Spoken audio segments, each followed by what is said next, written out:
Hello everyone. आज हम करेंगे एनसीईआरटी क्लास 12 का chapter number 2 kings farmers and towns. The Harappan civilization पे वीडियो बनाई जा चुकी है।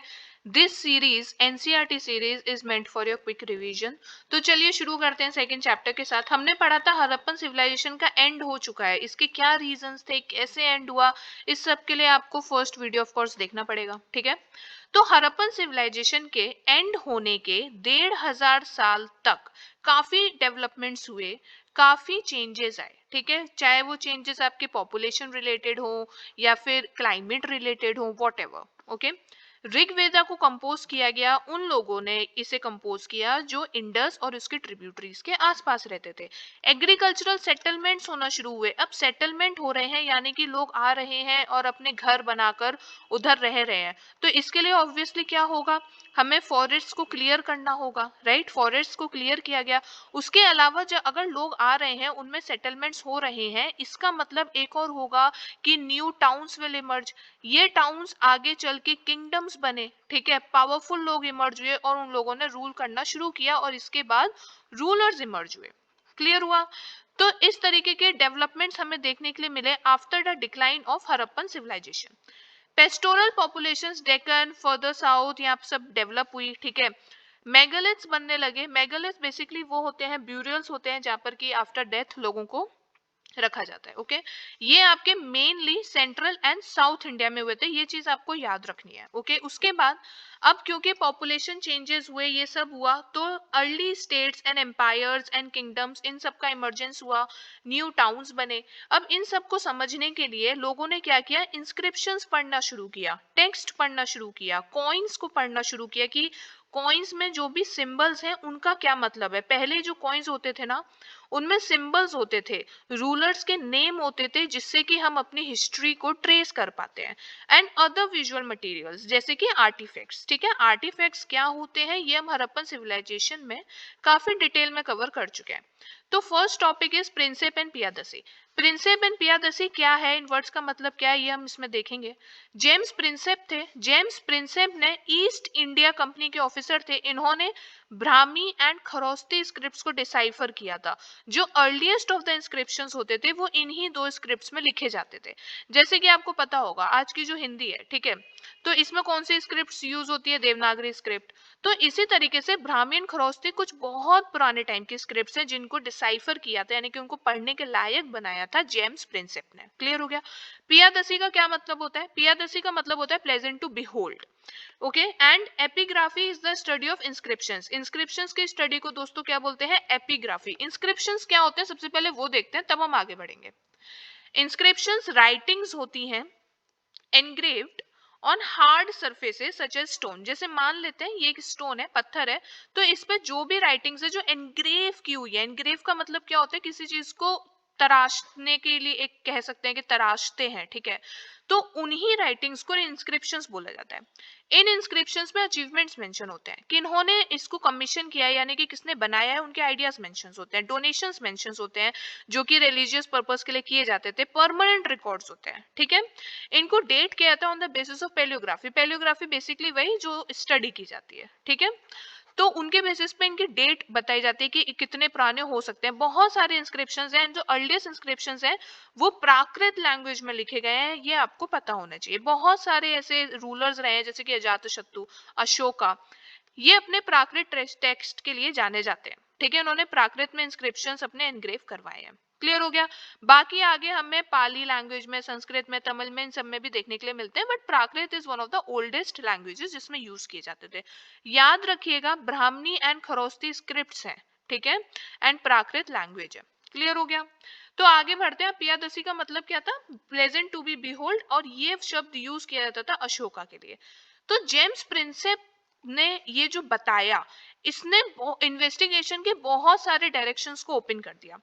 फिर यूरोपियन एंड इंडियन स्कॉलर्स ने इन इंस्क्रिप्शंस को यूज करते हुए डायनेस्टीज को ट्रेस करना शुरू किया, कौन सी ऐसी डायनेस्टीज थी जिन्होंने रूल किया था। ठीक है, तो जब हम सबसे पुरानी अर्लीस्ट ऑफ द स्टेट्स की बात करते हैं तो सबसे पहले आते हैं 16 महाजनपदास। वेरी वेरी इंपॉर्टेंट, इनकी स्टडी के बिना इंडियन हिस्ट्री हमेशा इनकम्प्लीट है। ठीक है, तो 6th century BCE sixth century BC को इंडियन हिस्ट्री का टर्निंग पॉइंट माना जाता है। ऐसा क्यों है?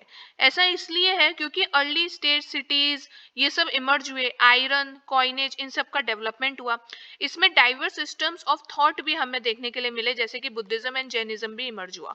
तो आप देख सकते हैं कि सिक्स्थ सेंचुरी बीसी के टाइम पर टाउन्स इमर्ज हुए हैं, ठीक है, रिलीजन भी इमर्ज हुआ है, that is Buddhism and Jainism.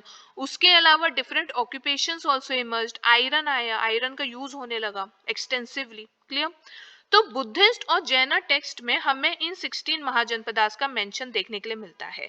इसमें मोस्ट इंपॉर्टेंट कौन से हैं? वज्जी, मगध, कौशल, कुरु, पंचाल, गंधार एंड अवंती। क्लियर हो गया? अब बहुत सारे ये जो महाजनपदास थे इनको रूल करते थे किंग्स, जिन्हें बेसिकली राजा ही बोला जाता था। और कुछ ऐसे होते थे जो कि ओलिगार्किक मेथड फॉलो करते थे। ओलिगार्किक में क्या होता है कि a group of powerful people rule, ठीक है, उसमें एक सिंगल रूलर नहीं होता, ग्रुप होता है। तो इनको गना या संघास बोला जाता था, where power was shared by a number of men, ठीक है, जिनको कलेक्टिवली आप क्या बोलते हो? राजाज। तो महावीरा और बुद्धा दोनों ही इसी टाइप के संघ को या फिर गणास को बिलोंग करते थे। फॉर एग्जाम्पल वज्जी संघा, ठीक है। तो वज्जी संघा में क्या होता था? राजाज होते थे। अब देखिए प्लूरल है, इसका मतलब group of rajas used to rule, right. तो इनका कंट्रोल होता था ओवर लैंड एक्सेट्रा। क्लियर हो गया? लेकिन इनकी हिस्ट्रीज को ट्रेस करना मुश्किल है क्योंकि रिसोर्सेज की कमी है। हर महाजनपद की एक कैपिटल सिटी होती थी विच इज वेरी इंपॉर्टेंट, ठीक है, और उनको फोर्टिफाई किया जाता था। फोर्टिफाई का मतलब क्या होता है? वहां पे किले बनाए जाते थे, फोर्ट्स बनाए जाते थे, वहां पे किले बनाए जाते थे for the security purposes. Of course वहां पे युद्ध होते रहते थे, अटैक्स होते रहते थे, तो डिफेंस पर्पसेस के लिए जो कैपिटल्स होती थी इन्हें फोर्टिफाई किया जाता था। क्लियर हो गया? आर्मीज रखी जाती थी, उसके बाद जो भी रिसोर्सेज होते थे वो वहां पर रखे जाते थे। जनपद का मतलब क्या होता है? जहां पर कोई जन यानी कि लोग अपना पैर रखते हैं, इसीलिए उसको जनपद बोलते हैं, एज सिंपल एज दैट। फिर उसके बाद अब आप इस मैप में देखिए, इस मैप में महाजनपदास को दिखाया गया है। ये मैप इंपॉर्टेंट है, आपको इनकी लोकेशन याद होनी चाहिए। कंबोज, ठीक है, गांधार, ये आपने महाभारत में सुने होंगे ये वर्ड्स, इंद्रप्रस्थ, मत्स्य, ठीक है, छेडी, कौशाम्बी, वत्स, मल्ला, कुशीनगर, वज्जी, मगध, वांगा, अंगा, ठीक है, अस्माका, अवंती, ये सारे ही बहुत इंपॉर्टेंट आपके महाजनपद हैं। और जैसे कि कुरु, पंचाल, ये आपने सब महाभारत में इनके टर्म्स भी सुने होंगे। क्लियर हो गया? तो ये मैप आप प्लीज अच्छे से देख लीजिएगा। उसके बाद इसी जब ये नए नए सेटलमेंट्स आना शुरू किए तो ब्राह्मणास ने धर्मसूत्रास को कंपोज करना शुरू कर दिया। Very very important. आपको पता होगा कि आज का जो भी हमारा सोशल पॉलिटी चल रहा है, ठीक है, वो इन धर्म सूत्रास के बेसिस पर ही चलता है।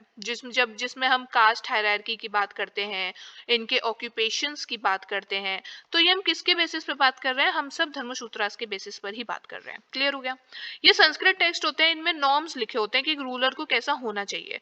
और इनमें लिखा हो गया है कि रूलर एक क्षत्रिय ही हो सकता है। रूलर्स टैक्सेस कलेक्ट करते हैं, ट्रिब्यूट्स कलेक्ट करते हैं from cultivators, traders, artisans etcetera.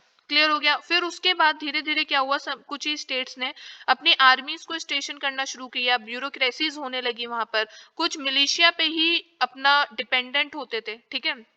Oligarchy का इधर मतलब दिया हुआ है जो मैंने बताया आपको, इसको आप देख लीजिएगा। तो हमने देखा कि नए नए टाउन्स हुए हैं, उसके बाद क्या हुआ, धर्मसूत्रास को कंपोज करना शुरू कर दिया गया। क्लियर हो गया? अब सबसे इंपॉर्टेंट जो 16 महाजनपदास हैं उनमें हम देखेंगे मगध के बारे में। मगध वाज द सेंटर, ठीक है, Magadha was the centre of trade, was the centre of economy. So between 6th and 4th centuries BCE, Magadha जो कि आज के टाइम पर बिहार में है, ये मोस्ट पावरफुल महाजनपदा था, ठीक है। वहां पे एग्रीकल्चर बहुत प्रोटेक्टिव था, आयरन माइंस हुआ करते थे, उसके बाद वहां पे टूल्स, वेपन्स ये सब बना करते थे, एलिफेंट्स यूज होते थे आर्मी में, ठीक है। ऑल्सो क्योंकि मगध जो बिहार, अगर आप मगध का लोकेशन देखेंगे, बिहार का लोकेशन देखेंगे, तो गंगा एंड इट्स ट्रिब्यूटरीज जो है वो प्रोवाइड करती हैं फॉर द एग्रीकल्चर, ठीक है। और ऑल्सो इससे क्या होता है, कम्युनिकेशन भी हो सकता है, लोग आ जा सकते हैं रिवरिन रूट्स को यूज करते हुए। क्लियर हो गया? तो अभी तक हमने क्या देखा, एग्रीकल्चर होता था, आयरन माइंस होते थे, एलिफेंट्स को यूज किया जाता था, गंगा एंड ट्रिब्यूटरीज की वजह से कम्युनिकेशन होता था। Also Buddhist and Jain writers ने भी मगध के बारे में बहुत लिखा, उनकी पॉलिसीज के बारे में लिखा। बिंबिसार, अजातशत्रु, महापद्मा, नंदा, ये सब डायनेस्टीज के ही रूलर्स हैं। उन्होंने वहां की पॉलिसीज को इम्प्लीमेंट किया, क्योंकि इन सब ने ना इस रीजन में रूल किया हुआ है, ठीक है। उनके जो मिनिस्टर्स थे और ये जो 3 रूलर्स थे, इन्होंने इस रीजन में, बिहार के रीजन में रूल किया हुआ है, तो इसलिए वहां की वो पॉलिसीज इंप्लीमेंट करते थे। क्लियर हो गया। अब देखते हैं कि इसकी कैपिटल क्या थी। वेरी इंपॉर्टेंट, आपको याद होनी ही चाहिए। राजगाहा कैपिटल थी, जिसको आज बोलते हैं राजगीर। आज इसका नाम है राजगीर, पहले इसका नाम था राजगाहा। ये मगध की कैपिटल थी। क्लियर। इसका नाम, इसका मतलब क्या है? House of the king. Rajgaha मतलब जहां राजा रहता है, राजा का घर। सो राजगाह भी एक फोर्टिफाइड सेटलमेंट था, यानी कि वहां पे किले बने हुए थे। फिर उसके बाद मगध की कैपिटल को 4th सेंचुरी बीसीई में शिफ्ट कर दिया गया पाटलिपुत्र। पाटलिपुत्र को आज हम क्या बोलते हैं? पटना। ठीक है, पाटलिपुत्र शिफ्ट कर दिया गया। आप इधर देखिए, फोर्टिफाइड सेटलमेंट्स है। फिर उसके बाद जो ग्रोथ था मगध का, ये कल्मिनेट हुआ, यानी कि इसका पीक पॉइंट कब आया? इसका पीक पॉइंट आया मौर्यन एम्पायर के टाइम पे। आप सब ने चंद्रगुप्त मौर्य का नाम सुना होगा। He is considered as one of the most powerful rulers of Indian subcontinent history. ठीक है, तो चंद्रगुप्त मौर्य आए, इन्होंने 321 बीसी में मौर्यन एम्पायर की स्थापना की। इनका control north west, Afghanistan, Balochistan से पूरा स्प्रेड था। चंद्रगुप्त मौर्य के जो ग्रैंड सन थे, यानी कि उनके पोते, वो थे अशोका, जो कि मोस्ट पावरफुल रूलर माने जाते हैं। उन्होंने कलिंगा को कंकर कर लिया था, जीत लिया था, जो कि आज के टाइम पर कोस्टल ओडिशा का पार्ट है। ठीक है, कलिंगा को जीतने के बाद अशोका इतना हिल गए थे अंदर से कि इन्होंने क्या किया था? बुद्धिज्म को एक्सेप्ट कर लिया था। इन्होंने बुद्धिज्म में कन्वर्ट हो गए थे, ये बुद्धिस्ट बन गए थे। ठीक है, आगे बढ़ते हैं और मौर्यस के बारे में पढ़ते हैं। सो मौर्यस की स्टडी को ऑब्वियसली ट्रेस करने के लिए आर्कियोलॉजिकल फाइंड्स थे। ठीक है, जैसे कि स्कल्पचर्स हो गए, हमें कुछ ऐसी मूर्तियां, स्कल्पचर्स मिले जो कि मॉडर्न एम्पायर का एविडेंस प्रोवाइड करते हैं। कुछ वर्क्स थे, जैसे कि मेगास्थेनस का। मेगास्थेनस कौन थे? मेगास्थेनस चंद्रगुप्त मौर्य के ग्रीक एम्बेसडर थे, उनके कोर्ट के ग्रीक एम्बेसडर थे। मेगास्थेनस ने काफी डिटेल में चंद्रगुप्त मौर्य और उनके एम्पायर के बारे में लिखा हुआ है। अर्थशास्त्र है, अर्थशास्त्र आपको पता होगा, कौटिल्य, जिनको चाणक्य भी बोलते हैं, उन्होंने लिखा था। ठीक है, ये चंद्रगुप्त के मिनिस्टर थे, इन्होंने ही चंद्रगुप्त को राजा बनाया था। उसके अलावा इनका मेंशन बुद्धिस्ट, जैना और पुराणिक लिटरेचर में भी है। ठीक है, तो हमने वर्क्स में क्या क्या देखा? मेगास्थेनस अर्थशास्त्र, उसके अलावा कौटिल्य, उनका कौटिल्य का अर्थशास्त्र हो गया, and then Buddhist, Jaina and Puranic literature. Clear. Then inscriptions of Ashoka. Ashoka ने कई इंस्क्रिप्शंस को प्लेस किया था। उन्होंने रॉक्स, पिलर्स, ये सब उन्होंने बनाए थे। तो इनसे हमें काफी ज्यादा इंफॉर्मेशन देखने के लिए मिलती है। अशोका पहले ऐसे रूलर थे जिन्होंने अपने मैसेजेस को एक सरफेस पे इंस्क्राइब किया था, यानी कि जिन्होंने इंस्क्रिप्शंस बनाए थे। ठीक है, उन्होंने इन इंस्क्रिप्शंस को यूज किया धम्मा फैलाने के लिए। धम्मा क्या होता है? धम्मा मतलब कि Dhamma basically the rules, basically what should I say, the social conduct. ठीक है, कि किस तरीके से एक रूलर को या फिर पीपल को, कॉमन पीपल को बिहेव करना चाहिए। उसमें उन्होंने लिखा है कि हमें रिस्पेक्ट करनी चाहिए बड़ों की। ठीक है, उसके बाद उन्होंने बोला था कि जितने भी जानवर मारे जाते हैं, इसको पूरी तरीके से खत्म कर देना चाहिए। तो उन्होंने धम्मा फैलाया था। तो जो अशोका का सोशल कंडक्ट है, जो पॉलिसी है, उसको धम्मा बोलते हैं। क्लियर। तो इसमें देखिए लिखा हुआ है, it included respect towards elders, generosity towards Brahmins. उन्होंने बोला था कि जो ब्राह्मण्स होते हैं, उनकी तरफ हमारे अंदर एक जनरोसिटी होनी चाहिए। ऑल्सो उनकी तरफ भी होनी चाहिए जो कि पूरा दुनियादारी छोड़ देते हैं। ठीक है, रिलीजन और ट्रेडिशंस के टुवर्ड्स भी एक रिस्पेक्ट होनी चाहिए, हमें कोई भी भेदभाव नहीं करना चाहिए। तो ये धम्मा स्प्रेड किया अशोका ने, और इस धम्मा को स्प्रेड करने के लिए उन्होंने इंस्क्रिप्शंस बनाए थे, जिसमें उन्होंने अपने मैसेजेस को लिखा था। फिर हिस्टोरियंस ने उन मैसेजेस को पढ़ा और हिस्ट्री ट्रेस कर ली। क्लियर हो गया? सिंपल है। आगे बढ़ते हैं। Administering the empire. अब मगध इतना बड़ा एम्पायर है, तो उसे एडमिनिस्टर कैसे किया जाता था? 5 मेजर पॉलिटिकल सेंटर्स थे। ठीक है, जिसमें से सबसे पहले तो कैपिटल हो गई पाटलिपुत्र। उसके अलावा थे तक्षशिला, उज्जैनी, तोशाली एंड स्वर्णगिरी। ये सारे प्रोविंशियल सेंटर्स थे जो कि अशोकन इंस्क्रिप्शन में जिनका मेंशन किया गया है। क्लियर। तो इसमें हमें पता चलता है ये इनकी कुछ लोकेशंस जैसे कि North West Frontier, Pakistan, Andhra Pradesh, Orissa etcetera. तो यहाँ सब में हमें यहाँ पर हमें सारे सोर्सेज मिलते हैं जिनसे हम हिस्ट्री को ट्रेस करते हैं। अब 5 मेजर पॉलिटिकल सेंटर्स क्या थे, इनके नाम आपको याद रखने ही रखने हैं। I am just going to tell you the important points, highlighted points. Okay, Ashokan inscriptions का आप डिस्ट्रीब्यूशन देखिए, तक्षशिला में मिला है, उज्जैनी में मिला है, कलिंगा मोस्ट इम्पोर्टेंट, सांची में मिला है, सारनाथ स्तूपा। सारनाथ स्तूपा आपने आई होप पढ़ा होगा, अभी हम आगे भी इसमें एनसीईआरटी में भी चैप्टर दिया हुआ है स्तूपा के बारे में पूरा। पाटलिपुत्र दैट इज पटना, ठीक है। सांची स्तूपा है, सांची स्तूपा मोस्ट इंपॉर्टेंट स्तूपा है, ये सबसे ज्यादा इंपॉर्टेंट है सारनाथ से भी। सारनाथ में अगर मैं बोलूं तो स्तूपा इसका इंपॉर्टेंट फीचर नहीं है, इसका जो सबसे इंपॉर्टेंट फीचर है ना, इसका सबसे इंपॉर्टेंट फीचर है जो कि हमें सारनाथ में मिलता है, that is the Sarnath pillar. Sarnath pillar बहुत इंपॉर्टेंट है, ठीक है। तो ये कुछ लोकेशंस हैं जहाँ पे कि अशोकन इंस्क्रिप्शंस मिले हैं। उसके बाद आगे बढ़ते हैं।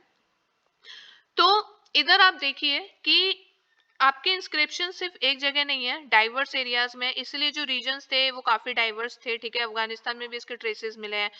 एडमिनिस्ट्रेटिव कंट्रोल वहां पर स्ट्रॉन्ग था जहां पर की कैपिटल थी। आप ऑब्वियस सी बात है, आप जैसे कि आज के टाइम पर देख लीजिए दिल्ली है, ठीक है, या फिर लखनऊ है, तो दिल्ली इज द कैपिटल, ठीक है। अब दिल्ली के अराउंड ही जो एडमिनिस्ट्रेटिव कंट्रोल है वो सबसे ज्यादा स्ट्रॉन्ग मिलेगा आपको, उसके अलावा तो प्रोविंशियल सेंटर्स है अलग अलग, ठीक है। सिमिलरली उस टाइम पर भी ऐसे ही होता था। इन सेंटर्स को क्लोजली चूज किया जाता था, जैसे कि तक्षशिला और उज्जैनी, इनको ही क्यों इंपॉर्टेंट प्रोविंशियल सेंटर बनाया गया, क्योंकि ये ट्रेड रूट्स में आते थे, ठीक है। स्वर्णगिरी है, यहाँ पर गोल्ड माइंस होते थे कर्नाटका में, इसलिए इसको एक provincial centre for administrative purposes choose किया गया था। तो कोई भी ऐसे ही उठाकर नहीं सेंटर बन जाता था, प्रॉपरली चूज किया जाता था, ठीक है। जो कम्युनिकेशन होता था उस टाइम पर वो लैंड और रिवरन रूट्स दोनों को यूज करके होता था। आर्मी बहुत इंपॉर्टेंट थी, ऑफ कोर्स इतना बड़ा एम्पायर है, उसको मैनेज करने के लिए आर्मी तो इंपॉर्टेंट होगी। तो मेगिस्थनस जो कि हमने पढ़ा एम्बेसडर थे चंद्रगुप्त मौर्य के कोर्ट के, उन्होंने कमिटीज का मेंशन किया है जिसमें 6 कमिटीज होती थी। एक कमिटी है उसमें क्या होती थी, 6 कमिटीज होती थी, उनके अलग अलग पर्पसेस होते थे, ठीक है। एक जो थी वो नेवी देखती थी, सेकंड थी वो ट्रांसपोर्ट एंड प्रोविजंस देखती थी, थर्ड होती थी वो सोल्जर्स देखती थी, फोर्थ हॉर्सेस देखती थी, fifth chariots and sixth elephants, ठीक है। तो आर्मी के लिए जो कमिटी बनाई उसमें उन्होंने 6 और कमिटीज बनाई, ठीक है, जिनके अपने अपने पर्पसेस होते थे। क्लियर हो गया ये।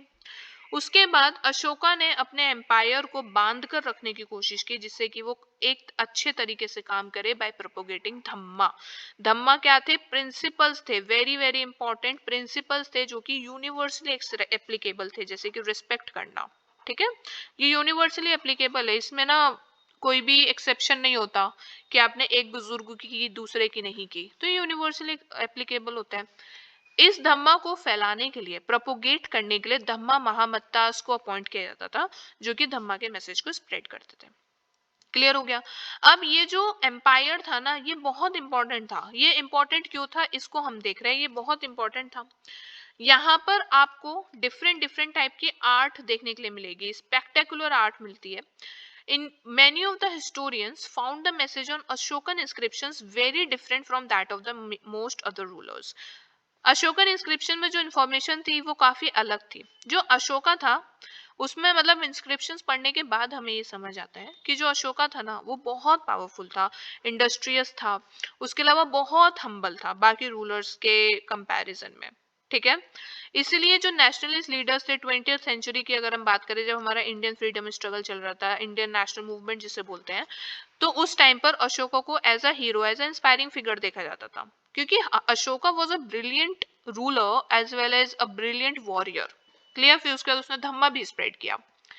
देन जो मौर्यन एम्पायर था वो करीब 150 साल तक रहा। ऑफ कोर्स हर चीज का एक अंत होता है, इसका भी हो गया क्योंकि कंट्रोल थोड़ा यूनिफॉर्म नहीं था। लेकिन फिर बाद में सेकेंड सेंचुरी बीसी के बाद अलग न्यू चीफडॉम्स, न्यू किंगडम्स इमर्ज होना शुरू हो गए। अर्थशास्त्र में आप देखिए, अर्थशास्त्र में ना एडमिनिस्ट्रेटिव एंड मिलिट्री ऑर्गेनाइजेशंस की डिटेल्स है, माइन्यूट डिटेल्स मेंशन की गई है, ठीक है, कि कितनी आर्मी थी, कितने फुल सोल्जर्स थे, सब कुछ। तो इसलिए ये बहुत ही एक रिच सोर्स है। अगर आप सोर्सेस का मेंशन करते हैं जहां से हम अपनी हिस्ट्री को ट्रेस करते हैं, तो इसमें आप अर्थशास्त्र का मेंशन जरूर करना। फिर अब हम थोड़ा साउथ की तरफ चलते हैं। अभी ये तो हमने देखा जो मगध एम्पायर था, ये आपका नॉर्थ वेस्ट और नॉर्थ एम्पायर में मेन था, ठीक है। लेकिन अब हम साउथ की तरफ चलते हैं, तो नए किंगडम्स इमर्ज होना शुरू हुए डेक्कन एरिया में, फर्दर साउथ में, ठीक है। और इन किंगडम्स, कौन किसके किंगडम्स थे? Chola, Cheras and Pandyas. Very very important. ये तमिलाकम में रूल करते थे। तमिलाकम बेसिकली तमिल कंट्री का पुराना नाम है, जिसमें कि आज के समय का आंध्र प्रदेश और केरल और तमिलनाडु के कुछ पार्ट्स आते थे। तो इनको कलेक्टिवली तमिलाकम बोला जाता था, ठीक है। चोला, चेरास और पांड्यास के जो किंगडम्स थे वो स्टेबल और प्रॉस्पेरस थे। जो चीफ होता था वो बहुत ही पावरफुल होता था, जो कि जरूरी नहीं था कि हेरिडिटरी था, मतलब ऐसा जरूरी नहीं था कि एक रूलर का बेटा ही रूलर बने, ऐसा नहीं था। क्लियर? ये स्पेशल रिचुअल्स करते थे, डिस्प्यूट्स को सॉल्व करते थे, ऑफ कोर्स वॉर्स पे जाते थे। कोई भी रेगुलर आर्मी नहीं थी, कोई भी ऑफिशियल्स चीफडॉम्स नहीं थे, but yes it was a very very powerful identity, it was a very powerful authority. Okay, तो अर्ली तमिल संगम टेक्स्ट में इनका मेंशन किया जाता है। इनमें पोइम्स मेंशन है जिसमें कि चीफ्स को डिस्क्राइब किया गया है और किस तरीके से वो रिसोर्सेज को एक्वायर या डिस्ट्रीब्यूट करते थे, ये भी लिखा हुआ है।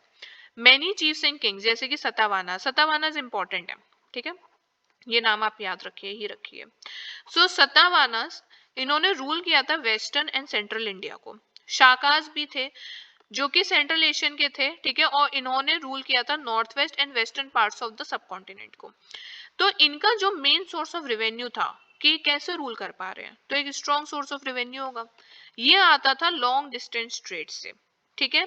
अब इनके सोशल ओरिजिन क्या थे कि ये मतलब, अब जैसे अर्थशास्त्र में साफ साफ लिखा हुआ है कि जो एक रूलर है वो क्षत्रिय ही होगा, ठीक है, वो क्षत्रिय ही हो सकते हैं।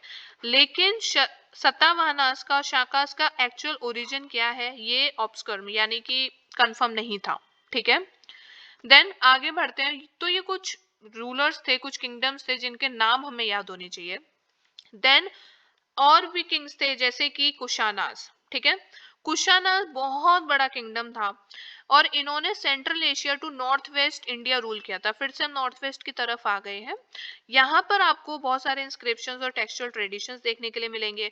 कॉलोसल स्टैच्यूज मिला है, मतलब बहुत बड़े बड़े स्टैच्यूज मिले हैं कुशाना रूलर्स के, जो कि आपको मथुरा के पास मठ है, मथुरा के पास देखने के लिए मिलेंगे। सिमिलर स्टैच्यूज हमें अफगानिस्तान में देखने के लिए मिलते हैं। तो कुछ हिस्टोरियंस का ये कहना है कि कुशानास अपने आप को भगवान के समान ही मानते थे, ठीक है। क्यों ऐसा क्यों कहा हिस्टोरियंस ने? क्योंकि कुशाना के कुछ ऐसे रूलर्स थे जिन्होंने देवपुत्र या जिसको बोलते हैं सन ऑफ गॉड जैसे टाइटल्स को अडॉप्ट कर लिया था।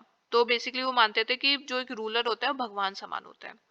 फिर उसके बाद और बड़े बड़े एम्पायर्स आने लगे, ठीक है। तो 4th सेंचुरी में, 4th सेंचुरी सीई की बात हो रही है इधर, 4th सेंचुरी में आपका आया गुप्ता एम्पायर।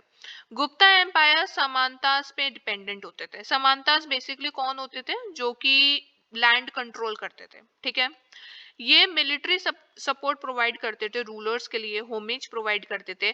और ये जो समानतास थे, जब इनकी पावर इंक्रीज हो जाती थी ना, तो यही समानतास किंग बन जाते थे, यही फिर रूल करने लगते थे। लोकल किंग्स की तरह ये बहुत बार इमर्ज हुए हैं। और ये इससे क्या होता था कि ये जो चैलेंज करते थे, जो मेन रूलर होता था उसके लिए एक बहुत बड़ा चैलेंज भी बन गया था। क्लियर हो गया? जिसके वजह से फिर अल्टीमेटली इट ऑल्सो डिक्लाइंड, ठीक है। So this was the basic thing.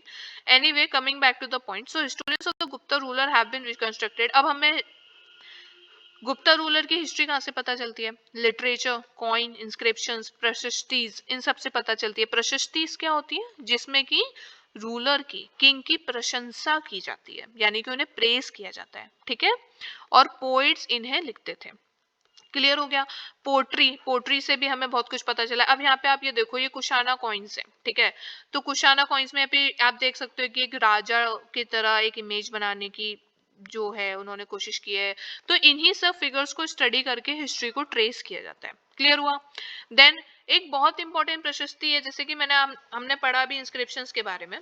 तो एक इंपॉर्टेंट इंस्क्रिप्शन है जिसको बोलते हैं इलाहाबाद पिलर इंस्क्रिप्शन, यानी कि प्रयाग प्रशस्ति। आपको पता होगा इलाहाबाद का नाम बदल के प्रयागराज हो गया।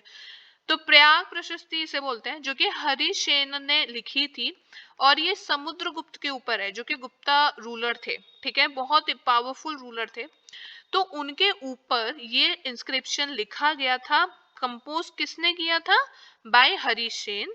और इसे संस्कृत लैंग्वेज में लिखा हुआ है। तो आपको ये पता होना चाहिए। अभी हमने पढ़ा था कि बहुत बड़े बड़े स्कल्पचर्स भी मिले थे, तो आप ये देखो ये स्कल्पचर ये ऐसा लग रहा है ना कि किसी राजा का है, बस इसका सर नहीं है।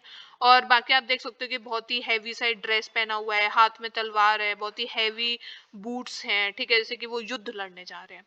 तो इस तरीके के ना बहुत सारे स्क्रिप्चर्स मिले हैं। तो जब भी हम एविडेंसेस की बात करते हैं ना, तो हम इसी की बात करते हैं, स्कल्पचर्स की बात करते हैं, इंस्क्रिप्शंस की बात करते हैं, जो कि हमें rich sources of history provide करते हैं। क्लियर हुआ? देन इंस्क्रिप्शंस जो है ना वो सारे आंसर्स तो प्रोवाइड करते नहीं है। अब अच्छा, अब इंस्क्रिप्शन में प्रॉब्लम क्या है मैं आपको बताती हूँ। इंस्क्रिप्शंस जैसे कि मैं हूं, ठीक है, और जैसे कि ए है, ए लिख रहा है बी के बारे में। क्लियर? तो ए जो सोचता है जो मानता है वही तो अपने इंस्क्रिप्शन में लिखेगा। तो जरूरी तो नहीं है कि इसको सब कुछ पता हो और इसने सब कुछ सच ही लिखा हो। This is not important. बहुत बार ऐसा होता था कि जो रूलर होता था, जैसे कि बी रूलर है, जो रूलर्स होते थे ना, वो बोलते थे कि आप हमारे बारे में लिखो, तो उसमें ज्यादातर ना आपको तारीफें ही देखने के लिए मिलती थी, प्रेजेस होते थे, अचीवमेंट्स होते थे, ठीक है। तो बहुत ही कम ऐसे सोर्सेज हैं जिनमें कि हमें सारी इंफॉर्मेशन देखने के लिए मिलती है। So inscriptions do not provide all the answers. जो ऑर्डिनरी पीपल थे उनके बारे में तो लिखा ही नहीं होता था, ज्यादातर राजा के बारे में लिखा होता था, ठीक है। उन्होंने हिस्टोरियंस ने एंथोलॉजीज पढ़ने की कोशिश की। एंथोलॉजीज मतलब जिसमें कि छोटी छोटी बहुत सारी कहानियां होती हैं, जैसे कि जटाकाज और पंचतंत्र आपने सबने पढ़ी होंगी शायद बचपन में। क्लियर? तो इन स्टोरीज में ओरल टेल्स होती थी, ठीक है, फिर बाद में उनको राइटिंग में लिखा गया। जाटाकास जो थे वो पाली लैंग्वेज में लिखे गए थे in the middle of first millennium C. एक स्टोरी है गांडा टिंडू जटाका के बारे में, जिसमें जो कि एक राजा के ऊपर है, ठीक है। इसमें एल्डरली मैन है, विमेन है, कल्टीवेटर्स हैं। तो आप बेसिकली देख सकते हो कि जटाका में कॉमन पीपल का मेंशन है, लेकिन इंस्क्रिप्शन में ना हमें ये मेंशन कम देखने के लिए मिलता है। क्लियर हो गया? उसके बाद ये स्टोरी बताती है the relationship between the king and subject. हमने देखा कि एक विकेड किंग था और सब्जेक्ट्स ऐसे कल्टीवेटर, हर्डर्स एक्सेट्रा, ठीक है। स्पेशली द रूरल पॉपुलेशन, इसमें मेन फोकस दिया गया है रूरल पॉपुलेशन के ऊपर, ठीक है। और जो किंग है ना वो थोड़ा सा चतुर टाइप का है, तो वो हाई टैक्सेस मानता था, और जो पीजेंट्स थे वो उनका ये कहना था कि ये जो डिमांड्स है ऑप्रेसिव है, यानी कि बहुत ही क्रूअल है बेसिकली। तो इसलिए वो क्या करा उन्होंने कि वो जंगल में भाग गए। ऐसा इस जटका स्टोरीज में मेंशन किया हुआ है। Clear? Meanwhile, other strategies aimed at increasing production to meet growing demands for taxes also came to be adopted. फिर बाद में क्या हुआ कि इन टैक्सेस की डिमांड को पूरा करने के लिए प्रोडक्शन को और ज्यादा इंक्रीज कर दिया गया। तो ये तो एक छोटी सी स्टोरी है जो कि जटाका में मेंशन है, ठीक है। अब आपसे पूछा जा सकता है कि गंडा टिंडू जटाका किसके ऊपर है, उसमें क्या उसका सार क्या है, किसके बारे में लिखी गई है, तो ये सब कुछ इधर मेंशन किया हुआ है। क्लियर हो गया? देन अब प्रोडक्शन को कैसे इंक्रीज किया जा सकता है? देखिए इसमें तो कुछ भी छुपा हुआ नहीं है कि टैक्सेस बहुत समय से बहुत ही हाई टैक्सेस इम्पोज किए जाते थे पेजेंट्स के ऊपर, जो उनके लिए बहुत बड़ा चैलेंज बना हुआ था। चाहे ब्रिटिश कॉलोनियलिज्म की बात करें या फिर गुप्ता एम्पायर की बात करें या फिर किसी भी एम्पायर की आप बात करें, आपको हाई टैक्सेस ऑन प्रोडक्शन देखने के लिए मिलेगा। तो अब हमें हाई टैक्सेस अगर देने हैं तो प्रोडक्शन इंक्रीज करना होता था। तो इसके लिए क्या होता था, एक स्ट्रैटेजी लगाई गई थी कि प्लो एग्रीकल्चर पे शिफ्ट कर लिया गया था। प्लो यूज करने लगे थे लोग, जो कि होता था एलुवियल रिवर वैलीज, जैसे कि गंगा कावेरी के नदी के किनारे, क्योंकि नदी के किनारे लैंड सबसे ज्यादा फर्टाइल होती है, ठीक है। तो आयरन टिप्ड प्लोज होते थे जो कि एलुवियल सॉइल को टर्न करने में काम आते थे। बेसिकली होता था कि हाई रेनफॉल है, ठीक है, अब हाई रेनफॉल वाले एरियाज में ये सॉइल है, ऊपर वाली लेयर है जिसको तो पानी मिल गया लेकिन नीचे वाली लेयर रह गई, तो उसके लिए प्लो शेयर यूज होते थे, जिसमें कि नीचे वाले सॉइल को ऊपर ले आया जाता था और इसको नीचे कर दिया, बेसिकली टर्न कर दिया, ठीक है।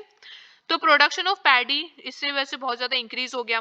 ट्रांसप्लांटेशन को इंट्रोड्यूस कर दिया गया। ट्रांसप्लांटेशन जो है वो पैडी कल्टीवेशन के लिए यूज होता है, ये आप याद रखिएगा, जहाँ पे कि पानी जो होता है ना वो अच्छा खासा होता है, ठीक है। तो इसके लिए यूज किया जाता था। इसमें क्या होता था कि high ratio of survival of samplings and high yield, मतलब कि ज्यादा प्रोडक्शन देखने के लिए मिलता था। तो ट्रांसप्लांटेशन पैडी कल्टीवेशन के लिए यूज किया जाने लगा। लेकिन इसका जो यूज था ना वो रिस्ट्रिक्टेड था, मतलब कि वो हर जगह कॉमनली स्प्रेड नहीं था, ये कुछ ही एरियाज में, कुछ ही सब कॉन्टिनेंट के पार्ट्स में था, ठीक है। एंड जो सेमी एरिड एरियाज थे, जो कि जो जहाँ पे थोड़ा सूखा होता है, जैसे कि पंजाब, राजस्थान, इन लोगों ने ये चीज को अडॉप्ट नहीं किया था, ठीक है। नॉर्थ ईस्टर्न सेंट्रल पार्ट्स के सब कॉन्टिनेंट थे, ये क्या करते थे, ये होई कल्चर प्रैक्टिस करते थे, ठीक है। हॉर्टिकल्चर कल्चर करते थे क्योंकि वहां का जो टेरेन होता है अलग होता है ना। अब आप नॉर्थ ईस्टर्न सेंट्रल पार्ट्स में चले जाओ तो आपको हिली एरियाज देखने के लिए मिलेंगे, तो यहाँ पे प्लो शेयर इतना सक्सेसफुल नहीं होता, यहाँ पे हो ज्यादा सक्सेसफुल होते हैं, तो हो कल्चर किया जाता था। अनदर जो स्ट्रैटेजी थी प्रोडक्शन को इंक्रीज करने के लिए, वो था यूज ऑफ इरिगेशन, कि इरिगेशन का यूज किया जाए। जो एरिड और सेमी एरिड एरियाज है, या फिर कुछ ऐसे जो एरियाज हैं यहाँ पे की बारिश इनफ नहीं होती, तो वहां पे तो इरिगेशन ही होता है। आज भी आप देख लो, आप सेमी एरिड एरिया में चले जाओ, जैसे कि राजस्थान हो गया, वेस्टर्न यूपी हो गया, ठीक है, तो यहाँ पर क्या होता है, इरिगेशन का यूज किया जाता है, wells and tax etcetera, canals भी कभी कभार यूज होते हैं, तो ये सब मेंशन किया हुआ है इंस्क्रिप्शंस में, ठीक है। उसके बाद डिफरेंसेस इन रूरल सोसाइटी, यानी कि रूरल सोसाइटी में भी हमें डिफरेंसेस देखने के लिए मिले, ठीक है। डिफरेंशिएशन होता था एग्रीकल्चर के बेसिस पे। अब ये कैसे होता था, stories specially with in the Buddhist tradition, उसमें लिखा हुआ है कि landless agricultural labours, small peasants as well as large land holders. तो आप खुद ही इधर पढ़िए और आपको डिफरेंस समझ आ जाएगा कि एक तरफ तो थे लैंडलेस एग्रीकल्चरल लेबर्स, एक तरफ थे लार्ज लैंड होल्डर्स, ठीक है। तो इसी बेसिस पर डिफरेंस होता था कि किसके पास कितने रिसोर्सेज हैं, उसके बेसिस पर उन्हें छोटा या बड़ा बोला जाता था। गाहापति एक टर्म यूज होता था जो कि लार्ज लैंड होल्डर्स के लिए यूज हो रहा है, ठीक है। लार्ज लैंड होल्डर्स जो थे, फिर बाद में क्या हुआ, इन्हें विलेज हेडमैन भी बोला जाता है, और ये बाद में चलकर पावरफुल फिगर्स बने। अभी जैसे हमने शुरू में देखा था कि जो लार्ज लैंड होल्डर्स होते थे, ठीक है, उनकी पावर जब बहुत ज्यादा बढ़ जाती थी ना, तो ये रूल करना शुरू कर देते थे, और ये अपने लोकल किंगडम्स बनाना शुरू कर देते थे, जो कि एक चैलेंज भी क्रिएट करता था। क्लियर हो गया। सो लार्ज लैंड होल्डर्स दे इमर्ज पावरफुल फिगर्स, ये बाकी कल्टीवेटर्स के ऊपर अपना कंट्रोल एक्सरसाइज करते थे, उनको कंट्रोल करते थे। जो संगम टेस्ट है, जो कि तमिल लिटरेचर होता है, इसमें डिफरेंट डिफरेंट टाइप के लोगों की कैटेगरीज का मेंशन है, ठीक है। जैसे कि लार्ज लैंड होल्डर ओनर्स को बोला जाता था वेल्लालार, प्लोमेन्स को बोला जाता था उजावार, स्लेव्स को बोला जाता था आदिमय, ठीक है। तो यही सोशल डिफरेंस है, स्लेव्स हो गए सबसे नीचे आ गए, सबको सर्व कर रहे हैं। प्लोमैन जो है वो लैंड ओनर के अंडर काम कर रहा है। क्लियर हुआ। सो ये डिफरेंसेस किस पे बेस्ड थे, कि किसके पास कितना लैंड है, कितना लेबर है, कितना टेक्नोलॉजी है, कितने रिसोर्सेज हैं, तो इस सब के बेसिस पर इनको डिफरेंशिएट किया जाता था। क्लियर हो गया। नेक्स्ट हमारा टॉपिक है land grants and new rural elites. Grants दिए जाते थे जिनको इंस्क्रिप्शंस में रिकॉर्ड किया गया है, ठीक है। Inscriptions are a very very rich source of the grants that were given. अगर हमें ग्रांट्स को स्टडी करना है कि कितनी लैंड दी जाती थी, कौन से रूलर ने कितनी लैंड दी, क्यों दी, इसका पर्पस क्या था, ठीक है, तो इसके लिए हम इंस्क्रिप्शंस को स्टडी करते हैं। सो ग्रांट्स दिए जाते थे, इनका इंस्क्रिप्शंस में मेंशन है, ठीक है। ट्रांजैक्शंस का मेंशन होता था। ग्रांट्स जो थे वो ज्यादातर रिलीजियस इंस्टीट्यूशंस या ब्राह्मण्स को दिए जाते थे। ज्यादातर इंस्क्रिप्शंस हमें पता है संस्कृत में लिखे जाते थे, लोकल लैंग्वेज भी यूज की जाती थी, जैसे कि तमिल और तेलुगु। एक बहुत ही इन्फ्लुएंशियल रूलर थी प्रभावती गुप्ता। मिडिल इंडिया में अगर हम मिडिल हिस्ट्री की जब बात करते हैं ना, मीडिएवल हिस्ट्री की, तो इसमें कुछ ही फीमेल रूलर्स का नाम आता है। तो Prabhavati Gupta is one of them. ये डॉटर थी of one of the most important rulers of Indian history, Chandragupta two, Chandragupta second की ये बेटी थी प्रभावती गुप्ता। इनकी शादी हुई थी वाकाटका डायनेस्टी में, जो कि एक बहुत इंपॉर्टेंट डायनेस्टी थी डेक्कन एरिया में, ठीक है। विमेन जो थी ना, उनको राइट नहीं था। मतलब जब हम संस्कृत टेक्स्ट को हम पढ़ते हैं तो हमें पता चलता है कि विमेन को राइट नहीं था ओवर द रिसोर्सेस, ठीक है। लेकिन प्रभावती गुप्ता एक ऐसी रूलर थी जिनके पास एक्सेस था टू द लैंड जो उन्हें दी गई थी। वो एक क्वीन थी, ठीक है। उनकी जो सिचुएशन है एक्सेप्शनल्स में गिनी जाती है। क्लियर हो गया, क्योंकि बहुत ही कम फीमेल रूलर्स हमें देखने के लिए मिलती हैं। इंस्क्रिप्शंस में आइडिया दिया होता था about the rural population as well, कि रूरल पॉपुलेशन कैसी थी, जिसमें कि ब्राह्मण्स का मेंशन होता था, पीजेंट्स का मेंशन होता था, बाकी लोगों का भी मेंशन होता था, ठीक है। एंड ये जो होते थे ना, पीजेंट्स होते थे, ये क्या करते थे, ये किंग को प्रोड्यूस जाकर देते थे, मतलब जो भी प्रोड्यूस होता था, जो भी प्रोडक्शन होता था, वो उन्हें जाकर देते थे। एंड वो ओबे भी करना होता था, मतलब कोई भी विलेज है उसका कोई भी न्यू लॉर्ड है, कोई भी न्यू रूलर है या किंग है, ठीक है, तो उनकी उन्हें हर बात माननी होती थी और उन्हें सारे ड्यूज भी देने होते थे। क्लियर हुआ? Land grants, land grants several parts of the countries में देखने के लिए मिलते हैं। रीजनल वेरिएशंस थे, ठीक है, कुछ ऐसे थे कि जो बहुत छोटे छोटे प्लॉट्स थे जिन्हें ग्रांट किया गया, जिन्हें कि रिलीजियस इंस्टीट्यूशन के पर्पज से एक राजा ने दे दिया, लेकिन कुछ बहुत बड़े बड़े प्लॉट्स भी दिए गए हैं। क्लियर हुआ? अब इसका इम्पैक्ट क्या हुआ, ये लैंड ग्रांट्स क्यों दिए जाते थे और इसका असर क्या हुआ, ये एक डिबेट है। कुछ कहते हैं कि लैंड ग्रांट एक स्ट्रैटेजी थी जिससे कि क्या होता था कि जो रूलिंग लिनिएजेस थे वो एग्रीकल्चर एक्सटेंड करते थे। लैंड ग्रांट दे दिया और वहां पे अब एक राजा ने अपनी जमीन को दे दिया कि ठीक है, हम यहाँ पे क्रॉप्स ग्रो करो, यहाँ पे आप क्रॉप्स ग्रो करो, तो इससे एग्रीकल्चर एक्सटेंड होगा। तो कुछ कहते हैं कि एग्रीकल्चर को एक्सटेंड करने के लिए होता था, कुछ कहते हैं कि लैंड ग्रांट्स देते थे, इसका मतलब उनकी पॉलिटिकल पावर कम हो रही थी और जो लैंड ओनर्स थे, कल्टिवेटर्स थे, उनकी बढ़ रही थी, ठीक है। एंड जो किंग्स थे वो अपनी पावर लूज कर रहे थे ओवर समानता। समानता कौन थे? जो बेसिकली जो बिग लैंड ओनर्स थे, ठीक है, तो उनकी पावर कम होती जा रही थी, इसलिए उन्हें लैंड ग्रांट देना पड़ता था। तो ये डिबेट का टॉपिक बना हुआ है अभी तक कि इसका पर्पस क्या था, ठीक है। उनको ये भी लगता है कि जो किंग्स थे they try to protect themselves from superman. Superman मतलब वही जो बिग लैंड ओनर्स थे, क्योंकि उनकी पावर कम हो रही थी, ठीक है। अब इसका एक्चुअल पर्पस क्या था, इसका एक्चुअल पर्पस क्या था, ये पॉइंट अभी भी मिसिंग है, ये डिबेटेबल है। क्लियर हो गया? हम जो हिस्ट्री पढ़ते हैं ना, हम वो एविडेंसेस के बेसिस पर पढ़ते हैं, ये मैंने आपको फर्स्ट वीडियो में बताया, एविडेंसेस के बेसिस पर पढ़ते हैं। तो आपको ना यहाँ पे एक बहुत बड़ा क्वेश्चन मार्क देखने के लिए मिलेगा ही मिलेगा। हो सकता है आप अगले से 10 साल बाद जब हम एनसीईआरटी पढ़ें तो उसमें और भी एडिशनल एविडेंसेस हो, और भी एडिशनल हिस्ट्री मेंशन्ड हो। क्लियर हो गया? लेकिन जो स्थापित फैक्ट्स हैं वो हैं और रहेंगे।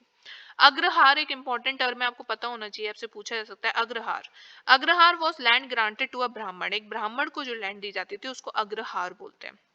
क्लियर हो गया? इंपॉर्टेंट है। अग्रहार जो लैंड दी जाती थी ना, उनको कोई भी टैक्स नहीं पे करना होता था, वो राजा को कोई भी रेवेन्यू या टैक्स नहीं देते थे, इट वॉज एग्जेम्प्टेड, उनको खुली छूट थी बेसिकली, ठीक है। उसके बाद जो लैंड ग्रांट्स दिए गए हैं वो एक इंसाइट प्रोवाइड करते हैं to the relationship between cultivator and the state. कुछ लोग थे who who were often beyond the reach of official और समानता, जैसे कि अब पेस्टोरलिस्ट होते हैं, ठीक है, या फिर हंटर गैदरर्स होते हैं, या फिर सेमी सेडेंटरी आर्टिसंस होते हैं, या फिर शिफ्टिंग कल्टीवेटर्स होते हैं, इनसे टैक्स ले पाना और इनका रिकॉर्ड मेंटेन करना बहुत मुश्किल होता था। ऐसा क्यों? इसलिए क्योंकि जो पेस्टोरलिस्ट होते हैं वो क्या करते हैं कि वो एक जगह से दूसरी जगह मूव करते रहते हैं, ठीक है, वो टिकते नहीं है एक जगह।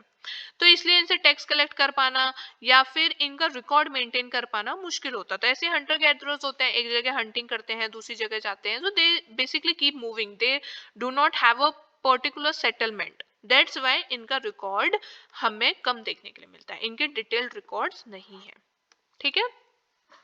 आगे बढ़ते हैं। अब हमारा नेक्स्ट इंपॉर्टेंट टॉपिक है towns and trades. So new cities emerge हुए, महाजनपदास थे, ये हमने देख लिया। ये ट्रेड रूट्स के अलोंग आते थे, ये भी हमने देख लिया। पाटलिपुत्र जो था वो रिवरन रूट के अलोंग आता था, गंगा एंड डिस्ट्रीब्यूटरीज इस रूट को प्रोवाइड करती थी। उज्जैनी लैंड रूट के अलोंग आता था। पुहार एक पोर्ट था, पुहार क्या था? एक पोर्ट था, ठीक है, इंपॉर्टेंट है। ये कोस्ट के अलोंग आता था। मथुरा जो था, Mathura commercial and cultural and political activities का एक सेंटर था, यहाँ पे तो कुशानाज ने रूल भी किया था। क्लियर हुआ? तो पाटलिपुत्र के बारे में अगर हम पढ़े तो पाटलिपुत्र पाटलिग्राम से शुरू हुआ, मतलब पाटलिग्राम इसका पुराना नाम था, फिर उसके बाद जो मगध थे उन्होंने राजगाह से इसका नाम पाटलिपुत्र कर दिया, इसके कैपिटल को शिफ्ट कर दिया, ठीक है। और जुआन जेंग थे, एक चाइनीज पिलग्रिम थे जिन्होंने इसको विजिट किया था। सिंपल है, ज्यादा कुछ ज्यादा नहीं है इसमें। तो अभी हम देख रहे हैं ट्रेड के बारे में, ठीक है। हमने ये देख तो लिया कि जो प्रोविंशियल सेंटर्स होते थे ये ट्रेड रूट्स पे आते थे। अब ये ट्रेड, इसका मतलब बहुत इंपॉर्टेंट था, तभी तो वहां पे सेंटर्स बिल्ड किए जा रहे हैं। तो ट्रेड था क्या? सो बेसिकली जो किंग एंड आपके अदर रूलिंग्स एलिट्स होते थे वो फोर्टिफाइड सिटीज में रहते थे, कैपिटल्स में रहते थे। अभी हमने पढ़ा कि कैपिटल्स को फोर्टिफाई किया जाता था, वहां पे किले बनाए जाते थे, ठीक है। तो हमें एस्केवेशंस किए गए, वहां पे हमें डिफरेंट डिफरेंट टाइप के आर्टिफैक्ट्स मिले, जैसे कि फाइन पॉटरी बोल्स, डिशेस जिनका ग्लॉसी फिनिश होता था, जिसको नर्दर्न ब्लैक पॉलिश्ड वेयर बोलते हैं इसको, आप शॉर्ट में भी लिख सकते हैं NPBPW। क्लियर हुआ? तो ये बहुत ही ब्लैक कलर के होते हैं, शाइनी होते हैं, ये शायद रिच लोग यूज करते थे क्योंकि इसको देखने में लगता है कि काफी फैंसी टाइप का है ये। हमें ornaments, tools, weapon, vessels, figurines ये सब भी हमें देखने के लिए मिला है। Gold, silver, copper, bronze, ivory, glass, shell, terracotta, इन सब के ये मटेरियल्स के स्कल्पचर्स एक्सेट्रा और अदर आर्टिफैक्ट्स हमें एक्सकेवेशंस के दौरान पे मिले। जैसे कि आप इधर देखो, ये मथुरा से मिला है, ठीक है, इसमें प्राकृत इंस्क्रिप्शन का मेंशन किया हुआ है। ये जो आप पेडेस्टल देख रहे हो ये प्राकृत इंस्क्रिप्शन है, ठीक है। तो ये अब इसमें ज्यादा डिटेल आपको पढ़ने की जरूरत नहीं है, लेकिन आपको याद रखना है कि मथुरा से मिला है, ठीक है। और इसका यूज क्या होता है, हिस्ट्री को ट्रेस करने का।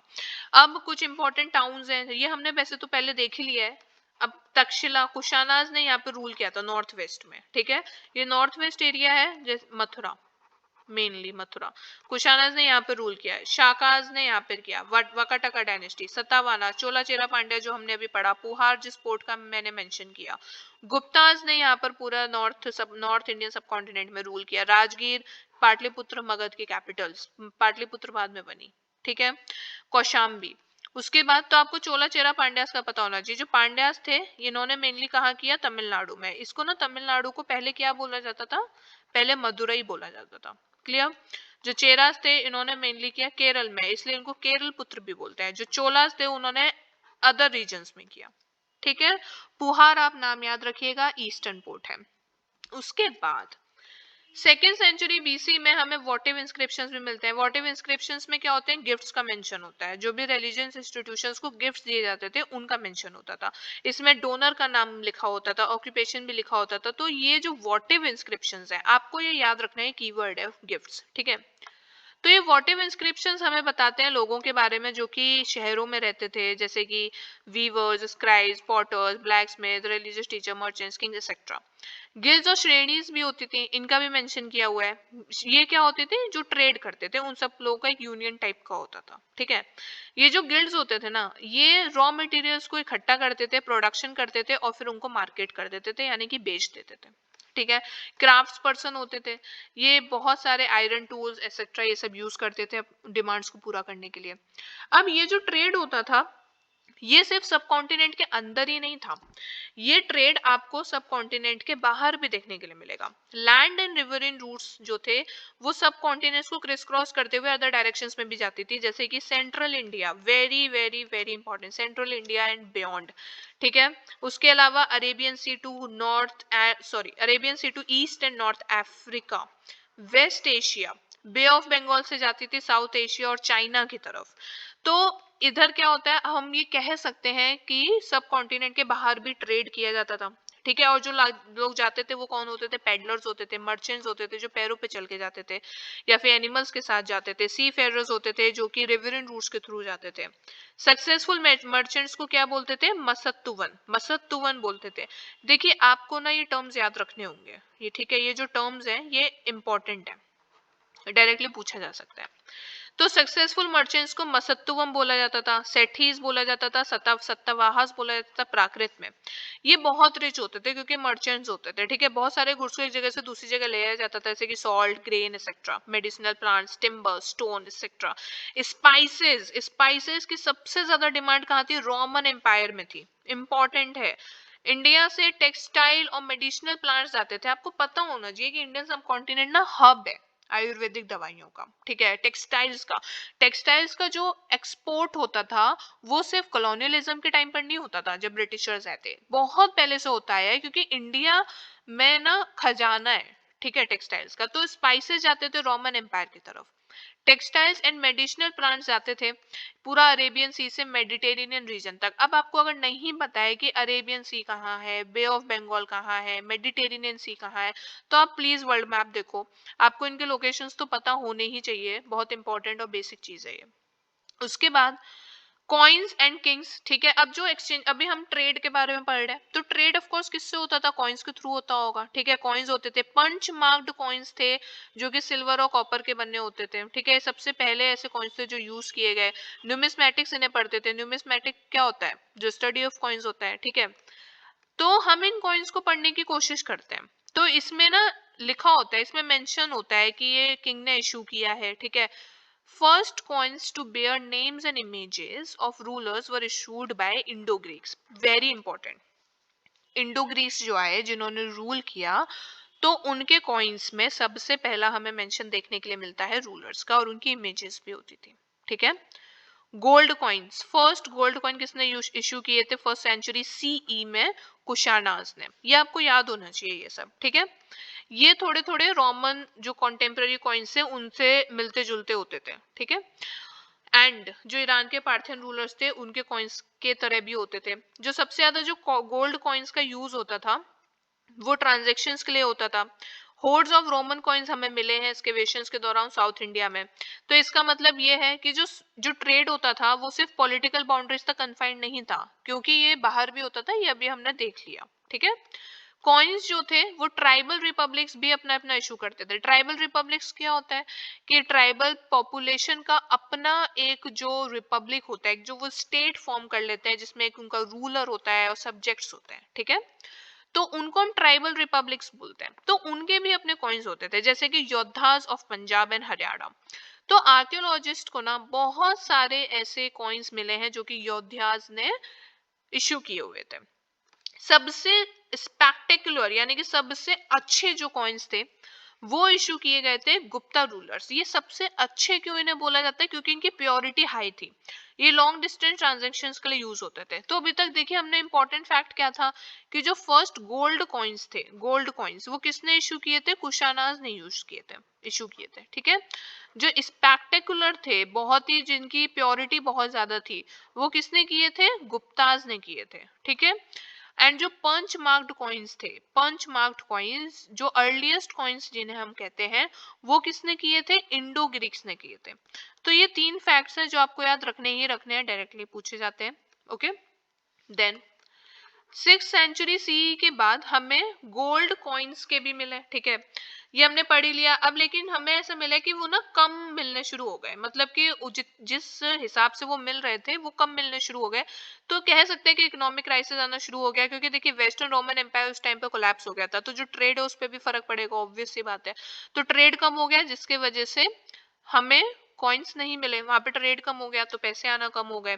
न्यू टाउन्स आ गए तो न्यू नेटवर्क शुरू हो गया, ठीक है। तो इसकी वजह से हमें 6th सेंचुरी के बाद की जो इंफॉर्मेशन है वो थोड़ी कम देखने के लिए मिलती है।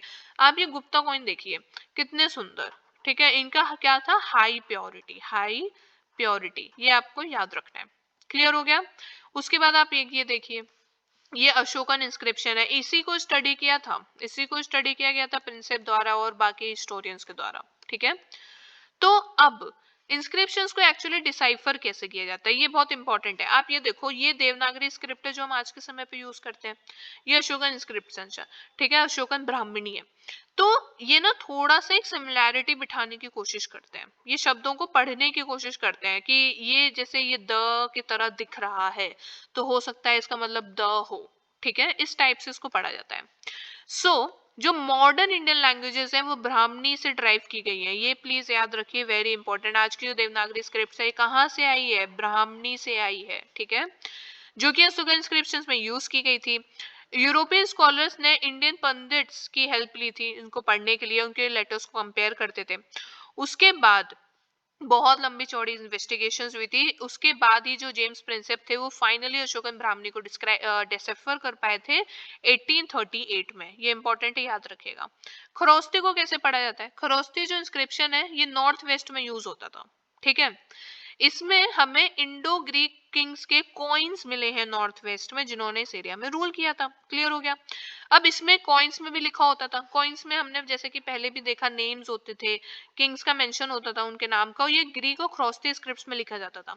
तो जो यूरोपियन स्कॉलर्स थे ना वो ग्रीक तो पढ़ सकते हैं लेकिन खरोस्ती नहीं पढ़ पाते थे, तो वो क्या करते थे? वो इसको कंपेयर करके पढ़ते थे। अब हमें कोई चीज आती है कोई चीज नहीं आती, तो हमें जो आता है हम उसके साथ कंपेयर करके जो नहीं आता है उसको पढ़ने की कोशिश करेंगे। तो वही यूरोपियन स्कॉलर्स ने भी बोला। क्लियर हो गया? तो इसी सब तरीकों से इसको पढ़ा गया था। जो आपके लिए इंपॉर्टेंट है वो यही है बस। क्लियर? उसके बाद the name of the ruler Ashoka किसी भी इंस्क्रिप्शन में मेंशन नहीं है, मतलब वो बहुत मोस्ट इंपॉर्टेंट इंस्क्रिप्शंस नहीं है, बहुत ही कम इंस्क्रिप्शंस में ऐसा मिलता है कि डायरेक्टली नेम अशोका लिखा हुआ है, वहां पे ना प्रियादसी और ये सब लिखा हुआ है, ठीक है, देवनाम प्रिया, ये रहा नाम देवनाम प्रिया। तो ये कुछ टाइटल्स हैं जो कि अशोका ने अडॉप्ट किए हुए थे और इसी नाम से वो इंस्क्रिप्शंस में जाने जाते हैं। क्लियर हो गया? तो एपिग्राफिस ने बोला कि ये सेम रूलर है। अशोका क्लेम करते थे कि Ashoka claims that earlier rulers had no arrangement to receive reports. इसका मतलब अशोका कहते थे कि पुराने उनका ना कोई भी रिकॉर्ड वगैरह है नहीं। Historians have to constantly assess assessments, statements made in inscriptions to judge whether they are true, plausible or exaggerations. तो अभी हमने पढ़ा कि जो inscriptions हैं वो कोई भी इंफॉर्मेशन पूरी नहीं देते हैं, वो आपको ऑल द इंफॉर्मेशन नहीं मिलेगी। इसलिए ये चैलेंज भी है हिस्टोरियंस के लिए। तो हिस्टोरियंस को क्या करना पड़ता है, वो जो भी पढ़ते हैं ना उसको डबल चेक करना पड़ता है, ठीक है, उनको कॉन्स्टेंटली ये चीज देखनी पड़ती है इसलिए इंस्क्रिप्शन में जो भी मेंशन्ड है वो सच तो है ना, वो ऐसा तो नहीं कि बढ़ा चढ़ा के लिखा हुआ है, एग्जैजरेट करके लिखा हुआ है, ठीक है। एपिग्राफिट्स ने बोला कि कभी कभी जो एपिग्राफिट्स होते हैं वो ब्रैकेट्स में दिए गए शब्दों को, जो वर्ड्स होते हैं ना उनको ब्रैकेट्स में लिखते हैं ताकि वो सेंटेंस को ज्यादा क्लियर कर सके, ठीक है। एक टर्म यूज किया इन्होंने जिसको बोलते हैं पतिवेदिका, रिपोर्टर को बोलते हैं। तो एपिग्राफिट्स का काम आसान नहीं होता है, उन्हें बार बार किसी चीज को स्टडी करना पड़ता है, उनको अदर असेसमेंट्स भी करने पड़ते हैं क्योंकि बहुत सारे जो लोग थे ना वो लिटरेट थे ही नहीं, तो उनकी कहानियां तो हमें कभी पता चल ही नहीं पाई, अभी हमने पहले भी देखा। तो ये सब ना चैलेंजेस में आते हैं, ठीक है, कि बहुत सारे लोग ऐसे थे जो लिटरेट नहीं थे इसलिए वो अपनी कहानियां कभी लिख ही नहीं पाए। अब जो अशोकन इंस्क्रिप्शन है उनमें एंग्विश ऑफ द रूलर है, ठीक है, एंग्विश ऑफ द रूलर है। इसका मतलब कि मैंने आपको बताया कि कलिंगा वॉर हुआ था, कलिंगा वॉर के बाद जो अशोका था ना वो चेंज हो गए थे, उनमें जो भी गुस्सा था और जो भी था वो सब चेंज हो गया था और वो बुद्धिस्ट बन गए थे, उन्होंने बुद्धिज्म को अपना लिया था, ठीक है। तो कलिंगा वॉर अशोका की लाइफ का एक टर्निंग पॉइंट था। तो ये सब भी ये हिस्टोरियंस पढ़ते हैं। अब इधर ये हम देखते हैं कि चैलेंज क्या है। वाइल अशोकन इंस्क्रिप्शंस हमें उड़ीसा में मिले हैं, ठीक है, लेकिन उड़ीसा को जो इंस्क्रिप्शन है ना यहाँ पे इंग्लिश वर्ड का कोई भी मेंशन नहीं है जिसके बाद वो बुद्धिज्म में कन्वर्ट हो गए। क्लियर हुआ? यानी कि यहाँ पर जो इंस्क्रिप्शंस मिले हैं यहाँ पर ये लिखा ही नहीं है कि इंग्लिश वर्ड का कोई मेंशन ही नहीं है। इसका मतलब कलिंगा में जो जो कि अशोका ने कंकर किया था वहां पर ही इस इंस्क्रिप्शन का मेंशन है जो ये बता दे कि यहाँ पर अशोका आए थे और लड़े थे। क्लियर हो गया? तो ये कुछ क्वेश्चंस होते हैं जो कि दिमाग में आते हैं and this makes the of course history challenging. अब लिमिटेशंस देखते हैं इंस्क्रिप्शन एविडेंसेस की, जो हमें इंस्क्रिप्शन एविडेंसेस मिले उनकी लिमिटेशंस क्या है। सबसे पहली बात बहुत देखिए, ये जो इंस्क्रिप्शंस है एविडेंसेस है ये सालों पुराने हैं, मतलब हजारों साल पुराने हैं। तो इनके जो कुछ लेटर्स है ना ये थोड़े थोड़े फेंट हो चुके हैं, खराब हो चुके हैं, ठीक है, कुछ इंस्क्रिप्शन से डैमेज हो चुके हैं, कुछ इंस्क्रिप्शन जैसे इनके एग्जैक्ट मीनिंग पता लगाना अभी भी मुश्किल है, डिसाइफर चल ही रहा है, अभी भी पूरा हुआ नहीं है। तो बहुत सारे हैं जो डिस्कवर हो चुके हैं लेकिन डिसाइफर नहीं हुए हैं, वो भी ट्रांसलेट भी नहीं हुए हैं, ठीक है। एक और एक फंडामेंटल प्रॉब्लम है कि हम जो भी समझें, मतलब हम जो भी इंस्क्रिप्शंस में जो भी इंफॉर्मेशन हमें दी गई है वो जरूरी नहीं है कि सब कुछ उसमें दिया हुआ हो, वो पॉलिटिकली या इकोनॉमिकली सिग्निफिकेंट नहीं है, ठीक है।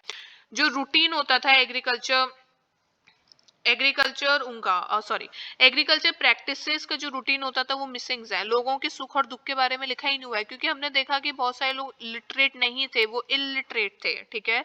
और ज्यादातर जो इंस्क्रिप्शंस होते थे उनमें किंग्स का मेंशन होता था, उनकी अचीवमेंट्स का मेंशन होता था, तो कॉमन लोगों के बारे में तो हमें बहुत ही कम लिखा हुआ है, कॉमन लोगों के बारे में हमारे पास बहुत ही कम इंफॉर्मेशन है and this is one of the biggest limitation, ये फंडामेंटल लिमिटेशन है, ठीक है। उसके बाद ग्रैंड यूनिक इवेंट्स इन सब के बारे में तो है लेकिन जो छोटी छोटी चीजें होती है उनके बारे में मेंशन ही नहीं है।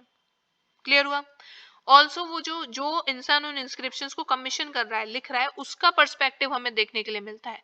तो जरूरी तो नहीं है कि उस इंसान को सब पता हो या फिर वो जो लिख रहा है वो सब कुछ सही हो, ठीक है। तो ये अपने आप में एक चैलेंज बने हुए हैं, लेकिन इस बात में कोई भी डिनाइल नहीं है कि इंस्क्रिप्शन एक बहुत ही इंपॉर्टेंट एंड रिच सोर्स है जो कि हमें हिस्ट्री ट्रेस करने में मदद करते हैं। So this was it, this is the end of your chapter. आप ये देखिए ये भी इंस्क्रिप्शन है, आप ये सब देख सकते हैं कि इंस्क्रिप्शन बेसिकली क्या है, स्टोन पे राइटिंग्स को एनग्रेव किया हुआ है, ठीक है, तो इसी सब को स्टडी किया जाता है। So this was it, this was the chapter, और यहाँ पे आगे टाइमलाइंस दी हुई है, this is the highlight area, तो आप प्लीज इसको देख लीजिएगा, ये इंपॉर्टेंट कुछ इसमें डेट्स दी हुई हैं, ये आपको याद करनी होंगी, जो मोस्ट इंपॉर्टेंट है उनको देख लीजिए, ठीक है, beginning of the rule, Gupta rule, beginning of the Mauryan empire etcetera. And this is the another timeline जिसमें ये जो डेट दी हुआ है 1784 में एशियाटिक सोसाइटी ऑफ बंगाल का फाउंडेशन हुआ था, फिर इन्होंने ही स्क्रिप्ट्स को डिसाइफर करना शुरू किया था, so this is also important. Okay, so that was it, thank you very much, see you.